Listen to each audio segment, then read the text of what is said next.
lagi dengan saya Lisa di acara TikTok Tips dan Informasi Kesehatan RSA UGM.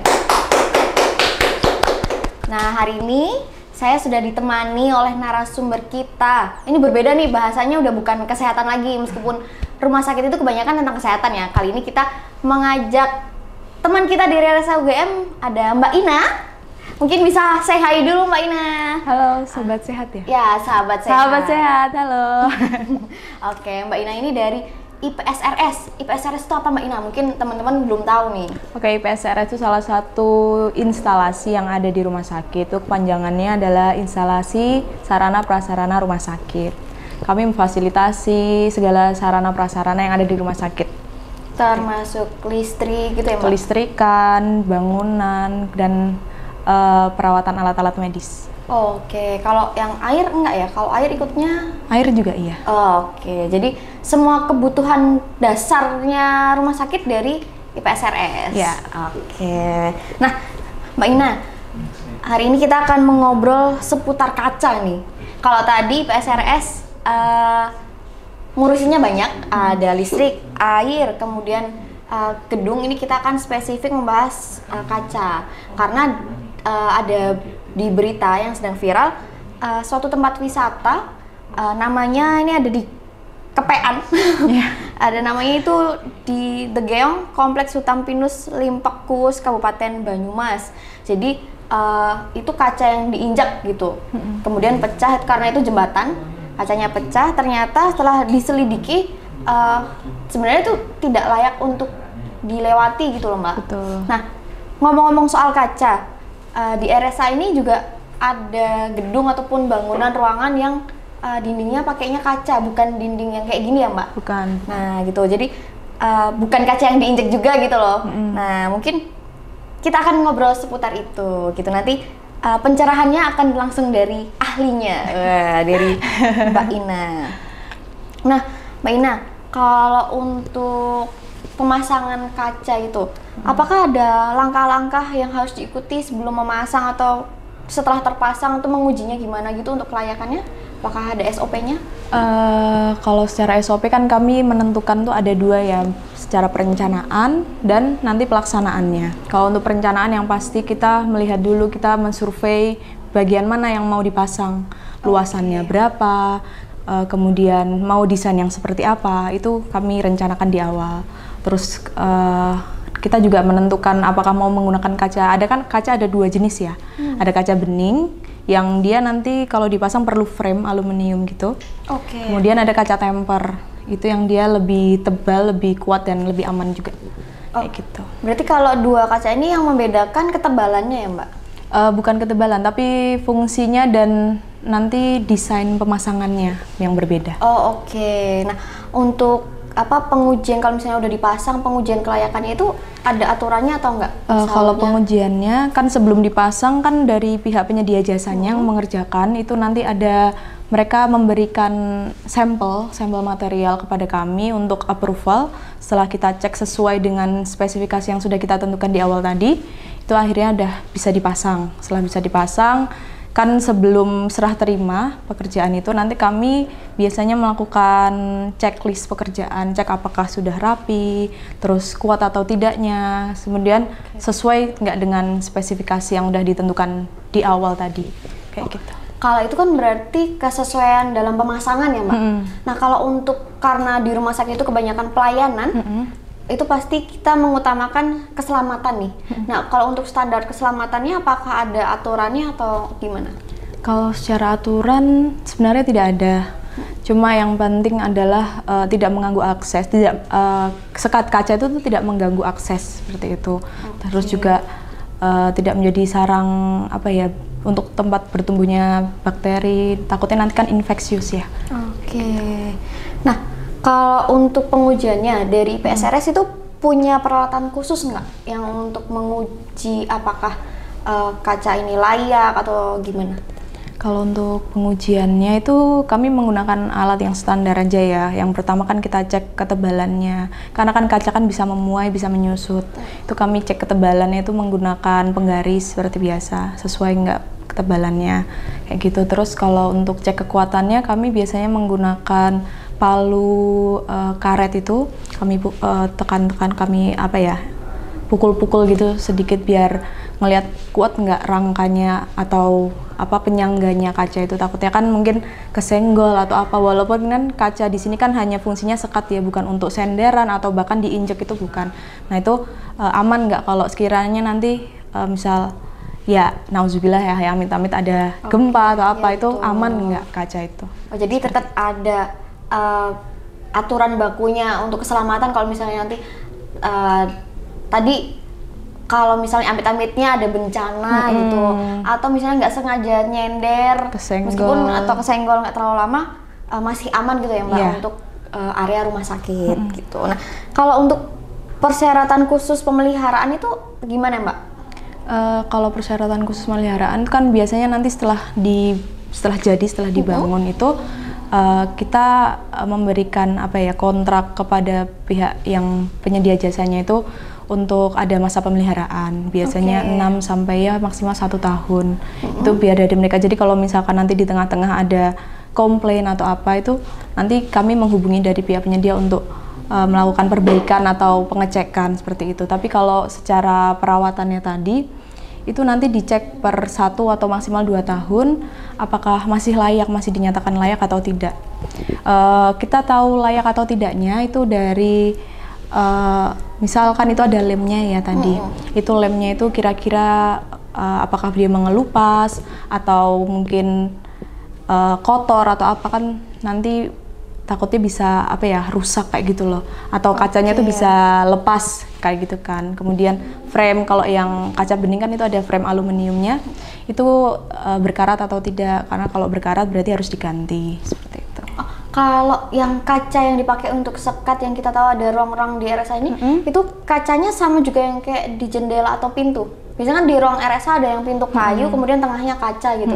Itu sama kacanya? Kalau itu pakai kaca bening, iya, yang pakai frame aluminium tadi. Tapi ada ruangan juga yang menggunakan kaca temper. Kaca temper tuh dia yang frameless lah bahasanya, yang tanpa frame. Pakainya lem? Ada penyangganya gitu, railingnya tertanam, railing tanam gitu. Kalau misalnya dibilang baiknya di rumah sakit pakainya yang mana yang aman, itu dua-duanya sama-sama aman atau lebih direkomendasiin apa Mbak? Nggak mungkin ya satu rumah sakit tuh pakai full sekat kaca tuh nggak mungkin, karena kan dari segi privasi juga kurang memadai privasinya, terus juga keamanannya juga, kalau kan resikonya lebih besar ya daripada sekat dinding partisi atau dinding bata, itu resikonya kan dia lebih besar seperti itu. Nah itu dia lebih ke untuk mix aja sih, nggak yang jadi utama gitu. Jadi tidak terlalu signifikan lah adanya sekat kaca itu. Yang menarik juga ini, kalau misalnya kaca yang dipakai itu tadi, apakah emang harus ada untuk tempat-tempat umum aja, atau di rumah kita tuh sebenarnya yang dipakai tuh sama gitu? Kurang lebih sama. Paling nanti yang membedakan itu ketebalan. Ketebalannya mungkin karena di gedung, kemudian kan biasanya luasannya lebih, kalau lebih lebar luasannya itu nanti biasanya butuh ketebalan yang lebih, atau nanti butuh perkuatan yang lebih seperti itu. Jadi semuanya tetap harus diperhitungkan, karena apalagi ditekankan rumah sakit UGM ini salah satu pelayanan juga gitu, jadi harus mengedepankan unsur keselamatan, itu yang utama ya Mbak? Iya betul. Nah kalau misalnya tadi untuk pemeliharaan 1-2 tahun itu ada pelaporan atau dokumentasi hasil uji kelayakannya nggak Mbak? Kita pasti kalau misalkan ngecek pertama kali diterima juga itu pekerjaan itu kita cek kalau sudah sesuai, kita checklist, kita dokumentasikan juga foto, kita jadikan arsip.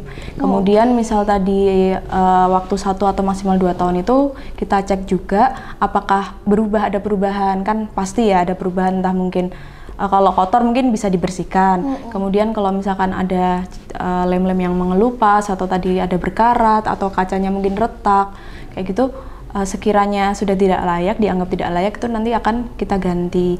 Dan akan kita catat juga kapan digantinya kapan. Kemudian nanti dia akan dicek lagi kapan, itu kita ada recordnya.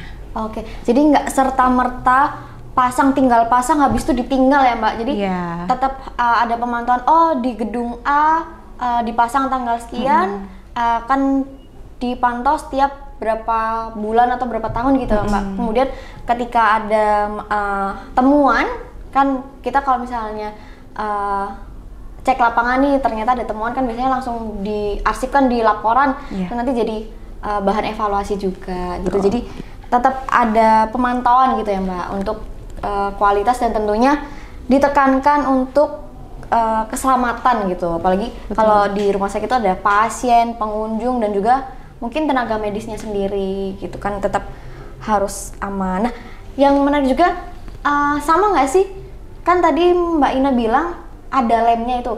Kalau yang mungkin orang awam tahu, termasuk saya juga, lem yang kita gampang lihat tuh di akuarium. Iya betul. Itu sama. Yang Itu biasanya sama. di siku-sikunya Sama, tapi kan kalau yang di akuarium itu dia lemnya gunanya untuk merakatkan. Bahkan kalau akuarium kan itu dia penerima beban ya. Kan beban tekanan air itu kan beda ya daripada cuma udara biasa. Itu sama lemnya namanya silen.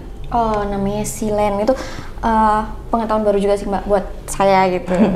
Nah, balik ke yang ruangan-ruangan RSA tadi yang apa namanya, pakai kaca, itu kebanyakannya yang pakai yang frame atau yang lem? Kalau di ruangan-ruangan itu biasanya pakai yang frame ya, karena secara cost dia cenderung lebih murah juga, kemudian keamanan juga lebih baik karena dia kan ada frame-nya ya, lebih semakin bagus kan karena ada pengakunya kayak gitu. Dan orang biasanya notice, oh itu ada sekat kaca nih.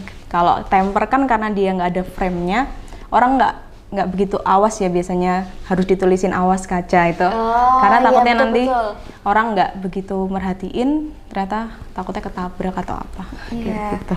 Karena emang saking beningnya, ini kalau orang jalan mungkin padahal masih udah ngelihat nih, udah was banget nih sama jalan, tapi masih ternyata kejeduk gitu loh. Kalau bahasa Indonesianya kejeduk itu apa ya? Kepentok gitu. Kepentok ini. Aduh, ini agak Jawanya emang medok. Jadi ngomongnya tuh kejeduk gitu. Iya. Nah, kalau di RSA ini sudah ada IPSRS-nya, udah aman gitu loh. Jadi semuanya yang tentang terkait keselamatan sudah dipastikan oleh Mbak Ina dan teman-temannya, baik dari gedungnya. Kalau yang pembangunan kaca-kaca gitu termasuk urusan gedung ya? Iya, bagian bangunan.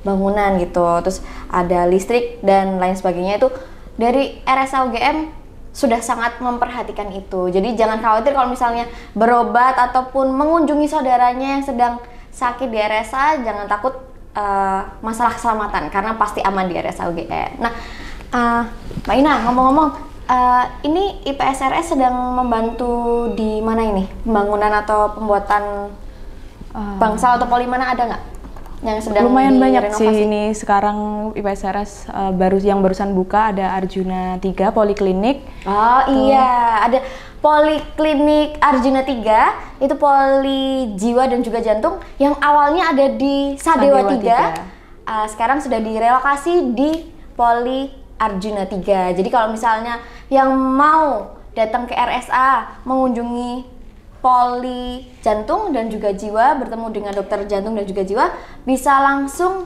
ke Poli Arjuna 3. Bisa mendaftar lewat RSA UGM online ataupun datang langsung ke RSA melalui pendaftaran bagian depan. Atau ada poli mana lagi Mbak yang baru? Itu yang barusan buka ya. Kemudian kita ada juga sedang proses pembangunan, ada kantin. Oh iya. Kantinnya ada di outdoor ya, jadi beda ini sekarang, udah bukan di dalam bangunan lagi seperti itu. Terus yang lagi proses juga ada garden, ini healing garden. Healing garden. Di bagian paling utaranya dekat parkiran mobil.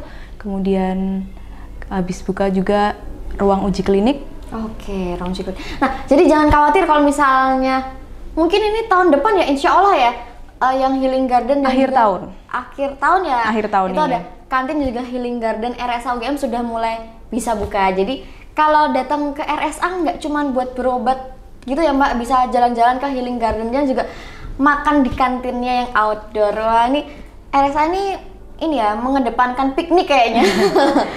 Oke. Kemudian ini kalau ngomongin soal bangunan gitu kan, rawan terkait kecelakaan atau cedera ya Mbak, bisa langsung datang ke IGD RSA. Nanti kalau misalnya butuh penjemputan dari ambulannya RSA siap 24 jam. Jadi langsung calling di nomor di bawah ini. Nanti ada nggak nih nomor di bawah ini? Oke. Ada lagi iklan layanan yang mau ditampilkan? Aman. Oke, cukup sepertinya. Mbak Ina ada tambahan nggak nih terkait informasi kaca nih? Keamanan ataupun apa yang lainnya atau sudah cukup? Cukup. Oke, ada closing statement? Intinya dari kami itu yang kami kedepankan adalah keamanan dan kenyamanan dari pengunjung RSA. Kemudian selalu cek juga jangan sampai ada hal-hal yang membahayakan diri kita. Oke, itu tadi obrolan asik di TikTok bersama Mbak Ina dari PSRS dan juga saya Lisa. Sampai jumpa di TikTok selanjutnya. Dadah!